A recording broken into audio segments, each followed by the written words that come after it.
I'm Nick Clooney, and you're listening to the Hey Brother podcast. Join me and my brother Mitch as we challenge each other and other Catholic men to grow deeper in brotherhood, strengthen our faith, and find greater freedom. Hit the subscribe button and join us on this journey. Hey everybody, welcome back to another episode of the Hey Brother podcast. Just want to thank everyone for joining us and listening. Today we're talking about what makes brotherhood good. What makes brotherhood good? Should we define brotherhood? I think the best way to kind of go about this is looking at what do we identify brotherhood as? Because I remember talking about this with one of my guests, Bobby Angel, a guy who I did the program with at Catholic Psych. He's famous in some Catholic circles with his wife, Jackie Angel or Jackie Francois, before they got married, and he talked about brotherhood as like you got your bros and you got your brothers, right? And you know your bros are what guys you can just hang out with at any point, anytime, and then your brothers are guys who actually like are there to support you in hard moments. And I feel like that's kind of what starts to get at the core of how we define brotherhood. Is like is it just bros? Is it just friends you're hanging out with, or is it actually people who like show up when you need them to show up, and not even them, but like also challenge you to become a better man? Yeah. So I don't know have we talked about that? Like I don't know if we talked about that in here, the difference between bros and brothers, but I feel like that's where my mind goes when I start to like, what am I defining brotherhood as? I mean, we could look at the biological definition. Yeah. In which case, we always have brotherhood. Yeah, right. But strictly, yes. If you're not related to them, they can't be your brother. Strictly. Come on. What are we even talking about? No, I'm just joking. Yeah, like the bros versus brothers is. I don't know how many bros I have that aren't like actual like brothers. Yeah, brothers. I would just think of like work friends is like usually where that kind of lands. I feel like bros oftentimes develop into brothers, right? Yeah, the full blown like now like yeah you're a brother, but it first starts off by like just having like fun interactions with somebody and be like, oh, like I could actually get along with this person, and then you start to actually like live life with a little more intentionality with that person. So I don't know, I feel like that's where my mind comes back to. Yeah, I'm just thinking of like one of like steps to me is like we like on the transition from bro to brother is like identifying those guys. Like if I texted someone and I'd be like, hey, I need to get a beer with you, meet me at the bar in 10 minutes. Yeah. Who would show up? Yeah. Right. And then on top of that, why are you like if that's the case, then like you're obviously going to talk about something deep, right? Right. You like something's going on and you need them to be there. And so somebody would drop what they're doing just to honor what you need. Yeah. Yeah. I even think so like an intentional living too kind of comes to mind as well, as like you're intentionally pursuing virtue and like you call that on in the brother that you're talking to some degree. Yeah. And I think the depth or the comfortability or allowing yourself to do that, like the better. I was in like a meeting the other day and Renee was there too. And I'm like, yeah, like I didn't know if it was like my place to challenge some people like on certain thoughts, but so I kept them back to myself. But I'm like, if Mitch was in that meeting, it would be like right there, open discourse, like open conversation. Like let's like hash this out. Like I want to challenge you and be like, I don't think you're right. like you know, like yeah. And we would have a productive conversation there, even if we like agree to disagree. Like there was a safety in that. Yeah, there's definitely some sort of element of brotherhood there that is like, yeah, calling each other on. Yeah. But I think it's more, I don't know, it's hard to define and more to just like kind of like easy to talk about. How you experience it? Yeah. Yeah. Yeah.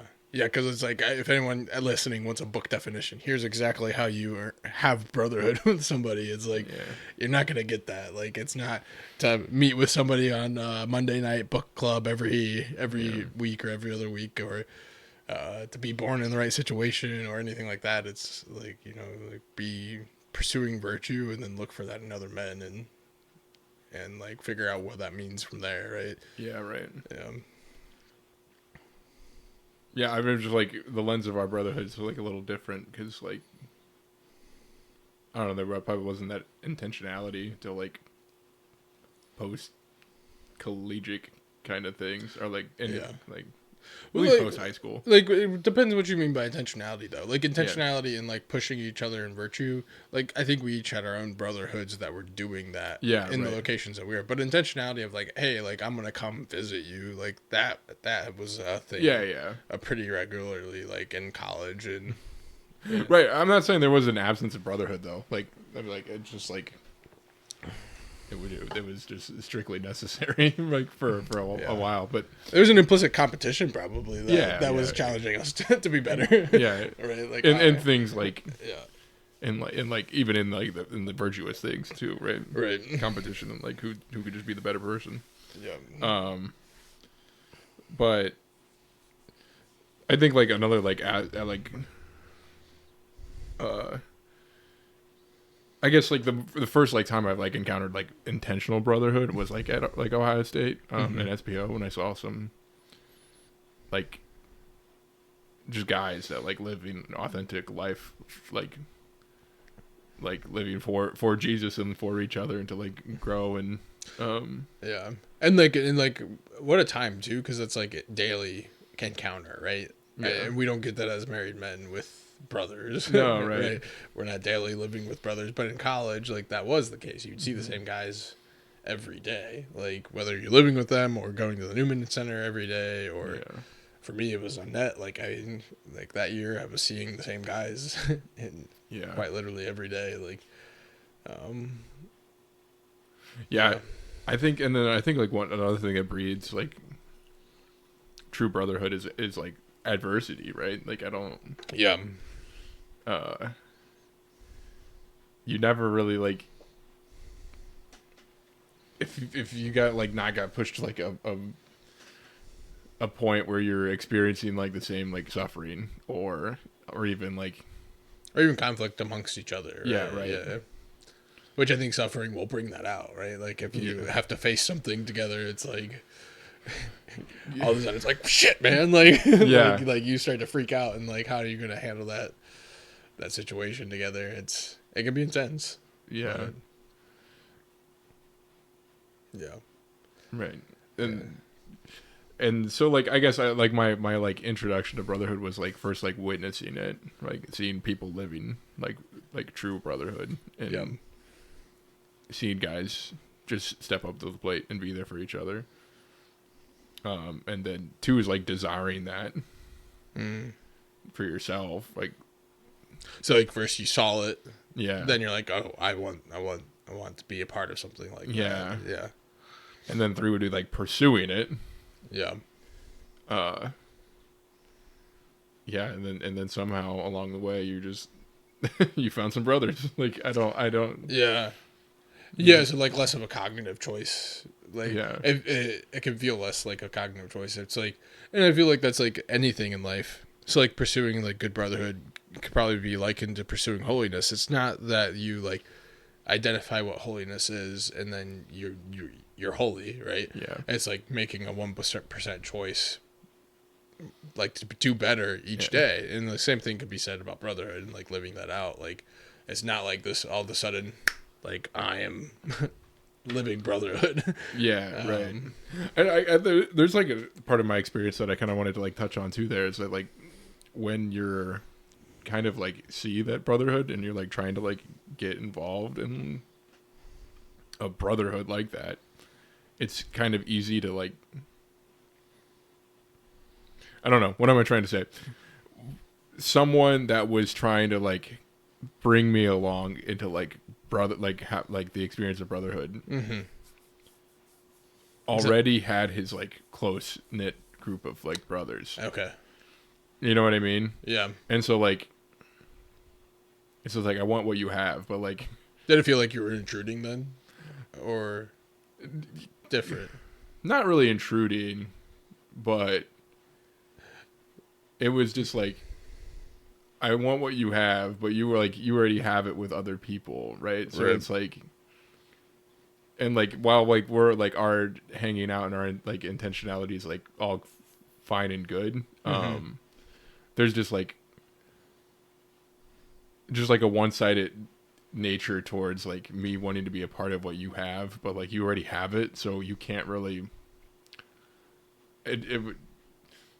I don't know exactly what I'm trying to say, but it didn't feel like reciprocated, I guess. Maybe that's like the word I'm looking for. Okay. So it felt kind of like unilateral, like Yeah. somebody was pouring into you. Maybe even like It was more like me pouring into that person, right? Oh, you pouring into that person. Okay. Yeah, and they were like receiving that, but not like them pouring themselves back into me, right? Okay. You know what I mean? I think I hear what you're saying. Yeah. So like they were like a good mentor and like getting that taste of like what brotherhood could be, but the feeling wasn't like, not feeling, the experience overall just wasn't reciprocated. Was there explicit like, hey, go build this yourself? Like, you see what I have, go build this yourself, or was it kind of like an implicit like lesson through mentorship of like a brother, like, hey, like I've got this good brotherhood, like you should go. Yeah, it was being nothing like explicitly said or whatever. Yeah. And it was, I don't know if it was even realized by the other person. Yeah. One of the good analogies, I might have used it on the podcast before, but it's always good to come back to, that was been given to me, is like seeing brotherhood as like a brick wall, right? Where there's like there's bricks that are next to you on this wall, but also bricks who are like mentors, and then bricks you're pouring into as the mentor, right? Yeah, right. Right. So in this case, you're like saying somebody was Probably like the brick above me, and that's you. what I wanted, right? Yeah. Like, I wanted to be on that layer of bricks Yeah. above myself, but like it wasn't. It just like authentically when it happened, right? Like, which is like fine, right? Like, it felt bad in the moment, but like, yeah. it was fine. And what I needed to do is like look to my left and the right, like to like see the guys that were also like looking for brotherhood, right? So like, Yeah. I guess like answering the question, what makes like true brotherhood is like there is going to be like an element of reciprocity. Is that how you say that word? Reciprocity. Yeah. Both being reciprocal to each other. Like, Yeah. as I am trying to establish it with you, you're trying to establish with me, right? Like, and you both intentional. So like, Yeah. That makes sense. Yeah. I guess intentional is bad because like you can be intentional with someone, but like not reciprocate. But like you both need a mutuality. Yeah. pour into it. Yeah. That makes sense. And I feel like that's something that we could do better as men in general, is like just be okay with making things explicit. I feel like that's something that makes brotherhood easier. I think we want it, we desire it, we like know that it's good for us, but then we kind of fail to like set our terms. Yeah. Right. Here's what we need to do to live out good brotherhood. We just kind of like ambiguously walk through life and be like, well, yeah, I'm kind of close to this guy. Like, but it's like, okay, but like, what is your relationship? Define your terms. Not because like we need to get overly definitional, but like that's what's going to help pursue like holiness and like make things happen. I don't know. I guess that's like kind of like or even like openly like saying that with like guys, like there's been a few guys that here in the Dayton area that I've gotten close to that I'm like, hey, you are one of my closest friends. Like, I want to pursue virtue with you. like it's just like putting it on the table. Right. Yeah. Yeah, because like even like the strongest like brotherhood I experienced is from guys that like I lived with. Yeah. In intentional like fashion, right? Like it's just like, yeah, we're gonna live in the same dorm room here and wake up to do morning prayer. Wake up to like these are the rules we're following. Yeah. Right? And like, while it wasn't like, hey, I want to be like intentional brothers with you, but like it was just like we're conforming to the same like lifestyle. Yeah. And that's something I always regret. Like I wish I would have done it in college. So if there's any college guys listening right now, that it would have like lived with other guys. I'm like, oh yeah, it's awesome. Yeah, I lived by myself for a year, which was nice in and of itself. Like there's something nice about solitude, but Yeah. but also like we're made for a relationship. And Right, because like if you live by yourself, you don't have a stupid roommate to tell you to wake up to pray in the morning. yeah, right, yeah, which is awesome. Yeah. Yeah, so like I really think it was like something. If I would go back, I've tried to sod it more readily, but at the same time, I was also ready to like I don't know, after 19 years of living with people and one of those years spent with 12 teammates, like I was like ready to be in an apartment by myself, but Yeah. yeah, but I also like look back at that time and I'm like, man, there were some guys that I think it would have been cool to live with and pursue a little more intentional living. That's something that I saw in at Ohio State, and I'm like, wow, this is cool. Like something that's really to be desired. And even on net, we traveled and saw that intentional men's living and household, like in the DC area, and it was just like we stayed with them for one night, and I'm like, wow, this is cool. Like guys, like living the faith out together is powerful, but yeah. What do you think the biggest like the barrier like to brotherhood is? What gets in the way of guys living out brotherhood well? Yeah, like it's I would relate it back to like not reciprocating. Okay. There's that. Yeah. Do you ever think there's a situation where it's like I know I haven't reciprocated, right? Like there's guys that have reached out to me that I'm like I could have probably done a better job, like just saying, hey, like I'm at capacity, man. Like I would love to invest in you, but I can't. But I didn't. I wasn't as eloquent. I just ignored the text message and and it's like I could do better here. Like Yeah, right. Yeah. They're probably owed something like that. But like yeah, right. Like they're trying to, and like that would feel bad on the other side. Like, right, to go like missed. Yeah. Yeah, from that would be like a way to kill it from like someone actually like pursuing it. But probably I guess even the bigger killer of brotherhood is like not pursuing it. Like not even not being apathetic to Yeah. Well, I think like a pursuit of solid friendships with dudes. And I think like if we go a layer deeper there, like the pseudo sense of busyness that we live in, like I think is what really like prevents us from making that time. I don't know. I appreciate you making time to record podcasts, knowing that like this is probably one of the busiest times of your life. Yeah, right. like, but like you made time, and I feel like we can, as men, just be like, oh, I'm busy, and like that be the excuse. That's my excuse right now. Yeah, like for brotherhood. Well, but like, yeah, it's such a pseudo thing. Like we aren't like a fake thing, I should say. Like we think we're a lot busier than what we are. Yeah, right. And it's because we fill our time with so much that isn't necessary. And like the sad part is it's like filling an ache for relationship most of the time. Yeah. Like that actually would be met in brotherhood. It's like like I don't like if we go real deep, it's like there's probably been times where I've like been playing like video games late at night, like just wanting relationship with somebody, like, and I'm just playing video games, right? Cause right, and that relationship is like you and the character, right? Yeah. On the screen. Yeah, creating your own character. Well, even like to think about it, like our relationship too. Like a lot of our time was spent like growing up playing video games together. So like even the idea of going to that particular thing instead of like Netflix or like scrolling on Instagram is like there's like there's like a nostalgia trip there, right? Yeah, like, that's true. Yeah. I can play video games until like I do not get tired. Yeah, I have to force myself to go to bed. Yeah, but like if I'm like watching like a movie, I'll fall asleep right away. Yeah, right. yeah, because so like there's like we busy ourselves with so much. Like there's so much that we can choose to fill our time with in today's world. Yeah, maybe another hurdle is like just like ease. Like it's so much easier to not.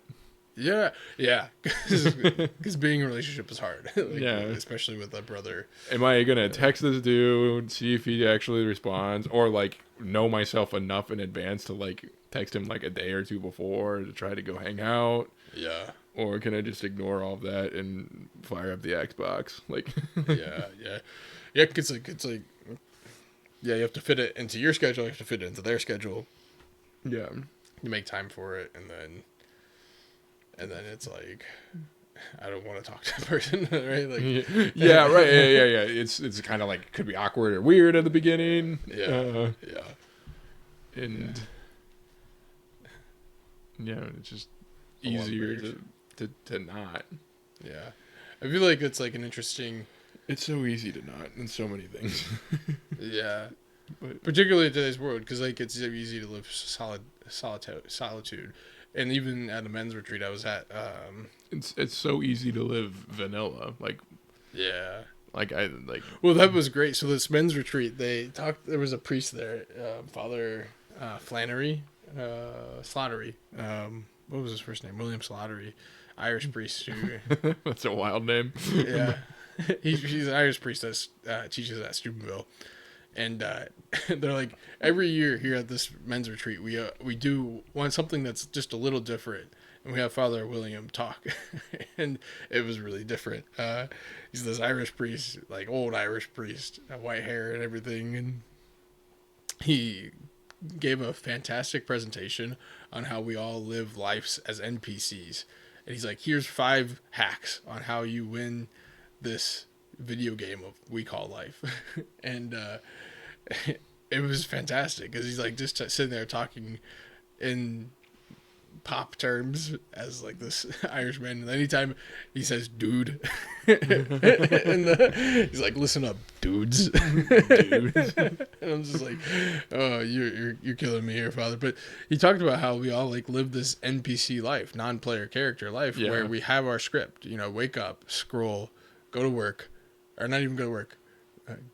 Drive to the thing, do the stuff, come home, scroll. He literally had that on the slide, like those words specifically. Yeah, right. And he's like, this is the script. He's like, as an epistemologist, my job is to come in and destroy that script, to break it apart and like teach you what your life's about. And that's what he did. He like had everyone like stand up. He's like, your life matters, and he's like talking about this, and really describing how each of us can get into this kind of like mindset of like just kind of go through the motions again and again and again, and like he's like gotta break through that. In his talk, or one of the talks, there was like somebody talking about like how we can go towards isolation so easily. Like even in college dorm rooms, there's like robots delivering food to dorm rooms now, That's insane. right? Like you don't even need to leave your dorm room. Yeah, I mean the cafeteria is like what a 500-foot walk away as it stands. Yeah, right. But then you can have a robot now. Yeah. So you don't have to see people. So your social anxiety doesn't like get hit. Like it's like, Yeah, that maybe some exposure therapy is what you need. yeah, exactly. Like we need people in our lives. But yeah, it was like such a powerful line that caught me like this past weekend when I was at this men's retreat, where it's like, we are so quick to living in a self-sufficient way, and like we can do that in 2025 so easy. Like, Yeah. the brotherhood used to be a necessary thing to live life. like Yeah, that's crazy. now it's not even think about it. Like I can do whatever I need to by myself, Yeah, or even as like or neighbors pay too. someone to do it. Yeah, like because like yeah I mean I'm just like thinking of like fixing your house, right? mm-hmm. You got something that you need, right? Like you're bringing up neighbors just now. Like you could go like I ask my neighbor now for like tools, right? And then I feel like a lot of people don't even think about that anymore. They're like, I'll go buy it myself, or like see if my dad has it. If it doesn't, I'm gonna call a guy. Like yeah it's just like instead of asking instead of asking the guy that lives right next door. right, yeah, which is insane. Yeah, I don't know, it's a weird world we live in. Yeah. I like that NPC like analogy. It's like Yeah, he's coming out with a YouTube channel, and I'll promote it hard on here, but I'll share it with you because it's like, yeah, because like NPCs are stagnant, right? Like they don't do it. Like they don't. Even if you're a main character, like the main character doing like side quests, like the stupid trivial stuff, you're still like there's still growth in that. You're getting XP, right? Yeah. Yeah, not even like XP, but like I don't know, like items or like the reward item, like the crappy reward item. Like the character's not the same afterwards. Yeah. Where like if you live as an NPC, you're just same. Right. Like you could play 1,400 hours of the same game load of Skyrim and the what's the guy that everyone like shits on, like Fendon or something like that. Oh, they kill him ever. Like, yeah. I know what you're talking about. Yeah, but like, if you haven't killed him yet, he's still waiting there, ready to die. That's funny. I have to play through Skyrim. It's been years since I've actually like touched that game, but they came out with it on the cloud gaming service that I've been subscribed to, so I might have to play it through. Nice. Yeah. So Skyrim part like re-release number 7 or whatever. Yeah, right. Did they do a trailer for Elder Scrolls 6? Brother, they did a teaser trailer in 2018. That's nuts. There's now more time. This is some Patrick Walford stuff going on. There's more time between now and that teaser trailer than that teaser trailer and when Skyrim originally released. Woof. That's sad. There's more time between that, like now in Elder Scrolls 5 than Elder Scrolls 5 and every other game that exists. Elder Scrolls game that existed. Yeah. It better be a good game. That's an understatement. That's good. Well, I think there's like a way to kind of land this episode as I speak away from the mic. Kind of a way to land this episode is like, you know, what would be one practical encouragement to leave guys out there, you know, given our like most popular listeners right now are like 20s, 30s. We've got some guys upwards like in their 50s and 60s who listen as well, who could benefit from this, but kind of keeping that audience in mind, the guys who are listening right now, what would be one practical encouragement like that you would offer them in like pursuing brotherhood? This could be a little longer than I think you're hoping for, but I would say be bold. And this is like an example of brotherhood in my own life. When I came home from college, I went to Adoration. I was actually like leading a men's group. So like people lead a men's group, get a group of guys and like, just we're like, hey, we're meeting once every week or 2 weeks. Mm-hmm. And we're talking about this. Could be a Bible study. Don't do a Bible study. But, do a men's group. What do you got against Bible studies? Bible studies are generally people sharing the same misinformation about the Bible and not studying the Bible. Same misinformation? Yeah. Misinterpretations. Unless you're actually going to... Sound like a real Thomist over here. Unless you're going to actually study the Bible, like... I feel like the Word on Fire Bible did a good job of that, like where there's like a commentary and then you can talk about the commentary. Yeah. So if you're gonna do Bible study, get the Word on Fire Bible from Bishop Upper Barron because it's contemporary one and like an actually educated person's thoughts on and it's done well, and it's done super well. And then there's the ties to like all like the art and stuff throughout the years too. And Michael Stevens, is that the guy who writes most of the essays? I'm not sure, but okay, yeah. Anyhow, I think he does a great job. So if you're gonna do Bible study, do it like that. Do like a commentary on Scripture. Do Word on Fire because it's the best I can think of right now. Yeah. Other than that, do a men's group, and my men's group that I led was really like a Socratic seminar kind of style. Of like, hey, we're gonna talk about drinking like this week. Yeah. Like what, like why, what, how do we have like men like drink? Like what's the virtue in this? And Yeah. what's not the virtue? And it's just an open-ended question.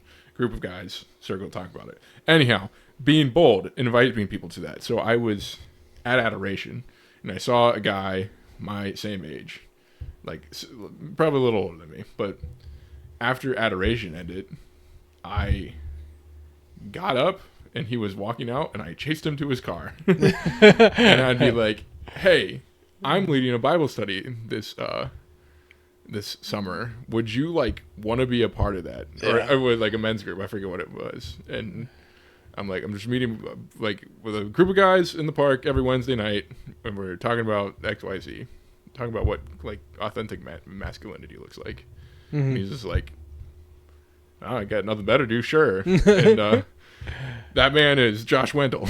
Yeah, I'm guessing. Like, was he in your wedding party? Yeah. And so he's a guy like from my home area, but I didn't know him until after like I moved away from my home area, and then, like we're still like good friends now. And like the whole basis of our relationship has always been talking about being like virtuous men, right? And so like now we can still, after like not seeing each other for a year, like we'll just like pick up right where we left off. Yeah. And I know it's just fun because like there's still that like brotherhood there that like that shouldn't really exist, like, but like it just does. Yeah, that's awesome. So lead something. If you can't find something, lead it. Yeah. Be bold in your invitations. Chase people down after mass.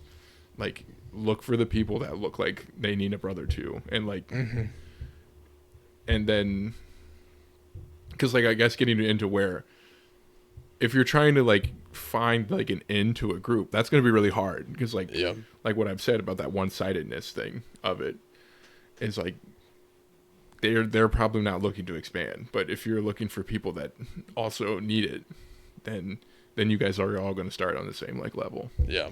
But you won't find those people unless you're bold. Yeah, absolutely. I think the one thing I would add to that, and I don't think it's possible for every man, but I think for those who are out there can make this happen, is like try not to do it alone. Like try to grab another brother that you already know and like start something. Like it's so much easier to like invite somebody to somebody, or invite somebody somewhere if you have another brother who's like with you to make that invitation.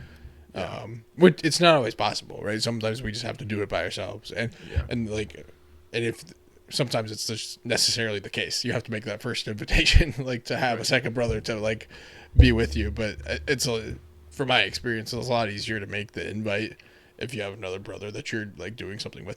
Not saying like you always have to make the invite with the other brother, but being like, oh, like I've already got like Josh, or I already got so and so like doing this thing with me. Do you want to do it too? Like it's a lot easier to make that invite. Yeah. I probably already had like other people that said yes that I knew before you approached him. Yeah. It makes the invite a lot easier because it's just like I know it's actually happening. Right. Whereas like it was just like a random guy and it's just like, hey, me you in the park and you're the only one that said yes. Yeah. And it's like a level of like, which is like an advanced invitation where you like manifest things, and not really manifest. It's all like in God's grace and His providence. Like He's controlling everything, and it's really by His action that things happen. But like when you get good at invitation, you like make it happen even though it's not happening. You know what I'm saying? Like, like, hey, this thing's happening. Like you want to come like I've like done that with you and your wife and inviting people to your house before. I think it's like, hey, people are going over there. Like you want to, just inviting people to places like and making it happen. Like, anyway, that's not what you have to do. Like you don't have to make, when you're first asking like somebody, like it starts with a coffee or a beer, and then like it's easier when something's already kind of established. And again, it's not always like gonna be the case where you have a brother to start something with, but if you can, like it's a lot easier to grab that one guy and then start going from there. So, and being bold, I love that kind of challenge and encouragement to guys. Yeah. Chasing guys down. It's a real thing. Yeah. And like probably like invite something like reoccurring right away too. Yeah. Is what I would say. Cause like even now, like like playing like a board game with a guy, like Yeah. once or twice a week, and like what started with we both had like the same board game is now like actually like now in between like during the setup and after it's teared down, we like just start talking about life and whatnot. Yep. So like if you just do it like one time, nothing's gonna happen out of that, right? You just got to kind of put the get it on the calendar to reoccur, and then Yeah. And it doesn't. It's also a testament to like it doesn't have to be explicitly faith related. Like to share brotherhood with somebody. If both of you are already living your faith, right? Like it's gonna happen that you talk about life and virtue and growing. yeah, man, I'm just like thinking about it too. Like just go schedule something like once every 2 weeks. You find a guy and smoke a cigar with him because like like life will change. yeah. Yeah. Because like I like smoking so much because of the timer, the building timer. If you get like a big stogie, you have this amount of time, at least 90 minutes. yeah, to like the only thing you're gonna do is be sitting there and smoking that thing. So Yeah. I've never not had a really good conversation while smoking. Yeah. That might have been altered this last camp out we went on because when the father-son camp out. You're just tired. No, I was halfway through it, and my son was just begging to go to bed. That's right. That's right. Is that still in your windowsill? Is that the... Yeah. I remember they like, pulled up. I'm like, why is there... Oh, wait a minute. Is this from the camp out? It is. That's awesome. Oh, man. I don't know how it got there, and I keep forgetting about it. Yeah. That's funny. Did it? Yeah, I'm like thinking, like, did it make all the way home on the trailer? I don't know. There's no way. There's no way. I must have put it in something. Yeah, yeah. I must have put it in my cigar box for some reason.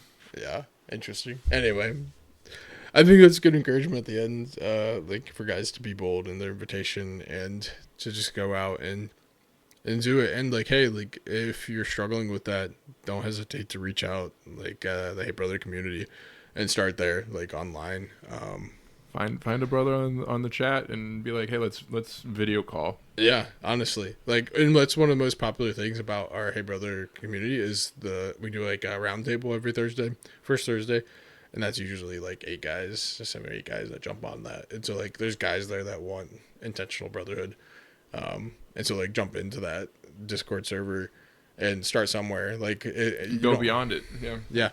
Be Baby bold. steps. Being bold doesn't start with like jumping in the deep end. I mean, it can, like, if you feel inspired, like do it. But you can also like 1% at a time. Like that's such a like beginning again, like letting ourselves begin again and like doing things 1% better each day.